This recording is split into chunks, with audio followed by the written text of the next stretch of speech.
Next basically signalling pathway, ये basically SCQ है तो इसे करना है। ये इंपॉर्टेंट एससीक्यू है। इसमें वो कह रहा है कि बेसिकली सिग्नलिंग पाथवेज जो है वो कितने टाइप्स के हैं।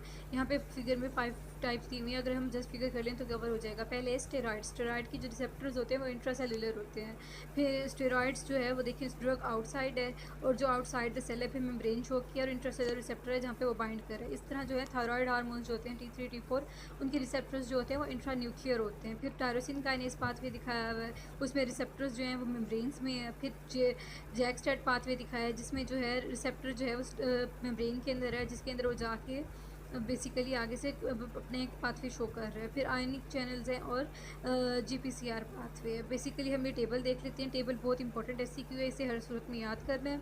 देखें तो इसमें सब उस डायग्राम को एक्सप्लेन किया हुआ है कि इंट्रासेलुलर ओपन स्टेरॉइड रिसेप्टर्स जो होते हैं ये स्टेरॉइड होते हैं, विटामिन डी, नाइट्रिक ऑक्साइड्स, ये हाईली परमेबल मेम्ब्रेन एजेंट्स होते हैं जो क्रॉस कर देते हैं मेम्ब्रेन को और एक्टिवेट करते हैं इंट्रासेलुलर रिसेप्टर्स को।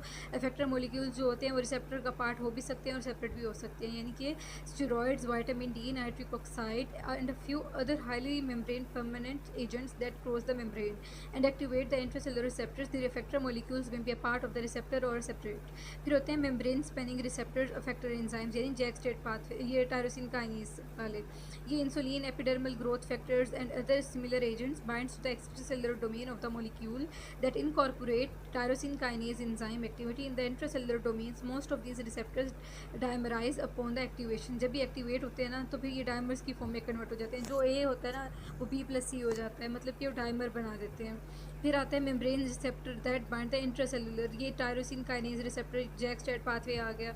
ये क्या करते हैं, ये ना साइटोकाइंस जो होते हैं ये एक्टिवेट कर देते हैं रिसेप्टर मोलिक्यूल्स को, और वो बाइंड करते हैं separate intracellular tyrosine kinase enzyme के साथ।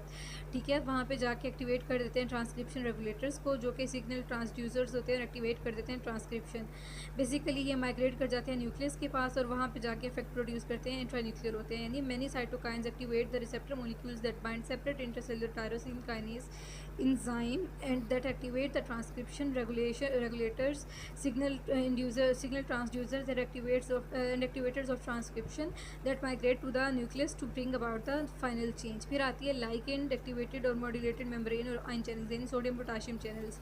ये क्या होते हैं, ये एक्टिवेट करते हैं, ये एक्टिवेट हो जाते हैं किसी भी ड्रग के रिस्पॉन्स में, जैसे कि एसिटाइल कोलिन जो होता है एक्टिवेट करता है निकोटिनिक सोडियम पोटाशियम चैनल्स को, और सीरोटोनिन एक्टिवेट करता है 5-HT3 सोडियम पोटाशियम चैनल्स को, और बेंजोडाइजेपिन्स, बारबिचुरेट्स और सेवरल अदर सेडेटिव हिप्नोटिक्स जो होते हैं ये एलोस्टेरिकली मॉड्यूलेट करते हैं जीबी गाबा एक्टिवेटेड क्लोराइड चैनल्स को, और सिम्पथेटोमिमेटिक्स मॉड्यूलेट करते हैं वोल्टेज गेटेड कैल्शियम चैनल्स को, और जो बाकी ड्रग्स हैं ना वो मॉड्यूलेट करती हैं वोल्टेज एक्टिवेटेड पोटाशियम चैनल। तो आयन चैनल्स क्या होते हैं, सर्टन सोडियम पोटाशियम चैनल्स जो होते हैं एक्टिवेटेड होते हैं बाय ड्रग्स, और एसिटाइल कोलिन एक्टिवेट कर देता है निकोटिनिक सोडियम पोटाशियम चैनल्स को, सेरोटोनिन एक्टिवेट कर देता है हिस्टामिन सोडियम पोटाशियम चैनल्स को और 5 हिस्टामिन सोडियम पोटाशियम चैनल्स को, बेंजोडाइजेपिन्स, बारबिचुरेट्स और सेवरल सेडेटिव हिप्नोटिक्स जो एलोस्टेरिकली मॉड्यूलेट कर देते हैं गाबा एक्टिवेटेड क्लोराइड चैनल्स को, और सिम्पैथेटोमिमेटिक्स मॉड्यूलेट करती हैं वोल्टेज गेटेड कैल्शियम चैनल्स को, और बाकी ड्रग्स मॉड्यूलेट कर देते हैं वोल्टेज एक्टिवेटेड पोटाशियम चैनल्स जो होती है ना जी प्रोटीन कपल्ड रिसेप्टर्स जो GPCRs भी कहते हैं। ये ना 7 ट्रांसमेम्ब्रेन रिसेप्टर डोमेन होती है, ये एक्टिवेट करती है बाय द एक्स्ट्रासेलुलर लाइगेंड्स और ना ट्राइमेरिक जी प्रोटीन के साथ बाइंड उसकी इनर सर्फेस पे बाइंड करके वहाँ पे ना रिलीज ऑफ एक्टिवेटेड GQ और जी अल्फ़ा और जी बीटा गैमा प्रोड्यूस करती सब यूनिट्स प्रोड्यूस करती है, जो कि एक्टिवेट करते हैं, जो कि एक्टिवेटेड यूनिट्स होते हैं और मॉड्यूलेट करते हैं साइटोप्लाज्मिक इफेक्ट्स को। जो इफेक्ट्स होते हैं वो कॉमनली सिंथेसाइज और रिलीज़ कर देते हैं स्कैकिन मैसेंजर रिस्पॉन्स, जैसे साइक्लिक AMP हो गया, डैग हो गया, फोस्फोलाइपेज पाथवेज हो गए, IP3 हो गया, GPCRs हो गई। ये कॉमन टाइप्स ऑफ रिसेप्टर्स है जो कि बॉडी के अंदर, यानी जी प्रोटीन कपल रिसेप्टर्स जो होते हैं ये 7 जी protein couple receptors consist of the 7 transmembrane domains and when activated by the extracellular ligand bind the trimeric G protein at the inner surface of the and cause the release of the activated GQ, G alpha and G beta. These activated units in turn modulate the cytoplasmic effectors. The effectors commonly synthesize or release the second messengers such as cyclic AMP or IP3 or DAG और G protein coupled receptors are the most common type of the receptors in the body. इसके अलावा आपने MCQ कर लेने हैं इस chapter के अच्छे से, बेसिकली कैटजंग और लिपन पोर्ट दोनों MCQ प्रैक्टिस करने, प्रॉफ में यहीं से MCQ आएंगे। बाकी जो है स्किल कीपर है इन्हें भी पढ़ लेना चाहिए कि जो एलोस्टेरिक एंटागोनिस्ट होते हैं ये एगोनिस्ट रिसेप्टर पे बाइंड नहीं करते, ये किसी और रीजन पे रिसेप्टर मॉलिक्यूल की किसी और रीजन पे बाइंड करते हैं by the inhibition of the, और ना एगोनिस्ट के रिस्पॉन्स को इनहिबिट कर देते हैं। ये ना बेसिकली ना बाइंडिंग ऑफ एगोनिस्ट को प्रिवेंट नहीं करते, और ना फार्माकोलॉजिकल एंटागोनिस्ट जो होते हैं एगोनिस्ट साइड पे बाइंड करते हैं और प्रिवेंट करते हैं access of the agonist.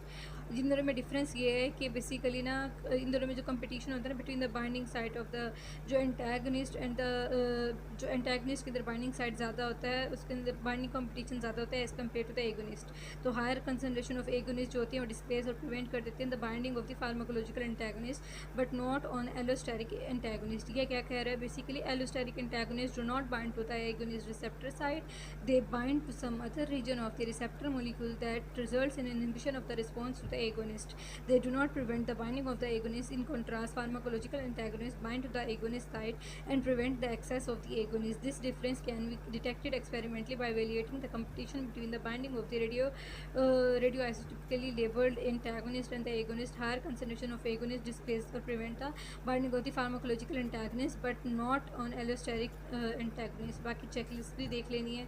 And में ये समरी टेबल दिया हुआ है जिसमें ग्रेडेड और रोज रिस्पॉन्स करके डिफरेंस दिया है, ये भी देख लेना है। बाद में एफिकेसी और पोटेंसी को हमने पहले पढ़ लिया कि एफिकेसी जो होती है मैक्सिमल इफेक्ट होता है of the drug that the highest tolerated dose, और जो पोटेंसी होती है वो इफेक्ट होती है amount of a drug required to cause specific amount of effect, उसे हम मैक्सिमम यानी एफिकेसी EC50 कहते हैं for the higher maximal effect, यानी कि ना और ड्रग में have a higher efficacy but low potency और वाइस वर्सा।